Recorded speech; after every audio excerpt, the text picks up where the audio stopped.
Професионалните возачи бараат подолг престој во рамките на Шенген зоната. Правилата на Европската Унија, односно воведувањето на системот за влез и излез, за нив ќе значи помалку работа и профит. Од Асоциацијата на превозници Макам Транс велат дека им било ветено дека нивното барање ќе се реши пред стартувањето на системот на 12 октомври. Макам Транс, но и останатите асоциации на превозници од Западниот Балкан се надеваат дека професионалните возачи ќе бидат исклучени од новите правила, според кои тие треба да останат таму максимум 90 дена во рок од 6 месеци. Ние поставивме некои барања кои што ако не се решат, ќе запре размената на стоки меѓу Европска Унија, Шенген зоната и сите други држави кои што се на оваа страна.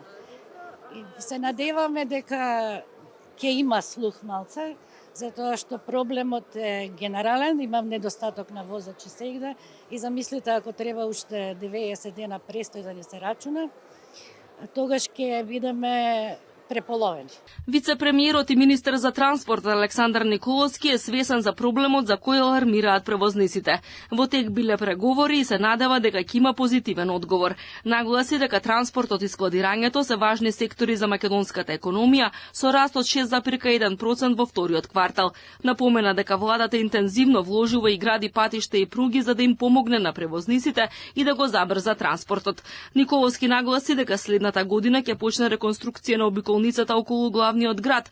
Активно се градат делниците долж коридорите 8 и 10, се пуштаат постепено одредени делови од автопатот Охрид-Кичево. До година планира да се гради мултимодуларен јазол во близина на Трубарево, каде што се сечат двата коридори, односно така наречено суво пристаниште за побрз претовар и истовар на стоки. Мислам дека за сите компании кои што се занимаваат со логистика ќе е голема шанса за развој на бизнисот.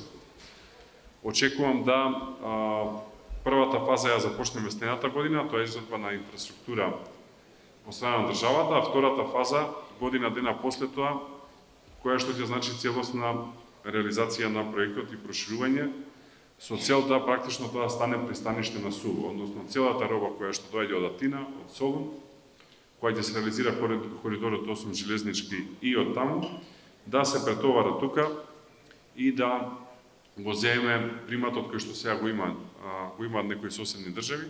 Директорот на Царинската управа се пофали со рекордна наплата на приходи. Тој рече дека напорно се работи на IT решенија со кои застоите на границите се сведуваат на минимум, се зајакнува контролата, се модернизираат граничните премини, се зголемува безбедноста на стоките и се забрзува превозот. Тие активности придонеле до историски рекорд на наплата на царини годинава.